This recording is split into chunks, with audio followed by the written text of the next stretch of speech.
అందరికీ నమస్కారం. ఈరోజు మనం రివ్యూ చేయబోతున్న సినిమా 'రావ్ బహదూర్'. ఈ సినిమా ఎలా ఉంది? చూడాలా లేదా స్కిప్ చేయాలా అన్నది ఈ వీడియోలో క్లియర్‌గా చెప్పేస్తాను. కథకి వస్తే 'రావ్ బహదూర్' అనే వ్యక్తి చుట్టూ కథ తిరుగుతుంది. అతని కుటుంబం, వారసత్వం మరియు మానసిక స్థితి మధ్య జరిగే సంఘటనలు కథలో ప్రధానంగా ఉంటాయి. సినిమా మొత్తం ఒక సైకలాజికల్ డ్రామాలా సాగుతుంది. చివరికి కొన్ని ట్విస్టులతో కథ ముగుస్తుంది. మొదటిగా ప్లస్ పాయింట్స్ ఏంటంటే హీరో నటన చాలా న్యాచురల్గా అనిపించింది. కథ కాన్సెప్ట్ చాలా కొత్తగా ఉంది. క్లైమాక్స్ మంచి ఇంపాక్ట్ ఇస్తుంది. డైరెక్టర్ స్టోరీ చెప్పిన విధానం డిఫరెంట్గా ఉంది. ఇక మైనస్ పాయింట్స్ ఏంటంటే సినిమా చాలా స్లోగా వెళ్ళటం. ఫస్ట్ హాఫ్ కొంచెం బోర్ అనిపించే అవకాశం ఉంది. కమర్షియల్ ఎంటర్టైన్మెంట్ కోరుకునే వారికి కనెక్ట్ కావడం కష్టమని చెప్పాలి. మూవీ లెంత్ కొంచెం ఎక్కువగా అనిపిస్తుంది.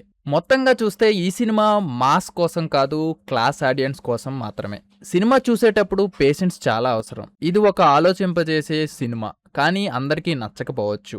మీకు డిఫరెంట్ సినిమాలు ఇష్టమైతే తప్పకుండా చూడండి, లేదంటే ఈ సినిమా మీకు సూట్ కాకపోవచ్చు. ఈ వీడియో కానీ నచ్చితే లైక్ చేయండి, ఛానల్కి సబ్స్క్రైబ్ చేయండి. Thanks for watching.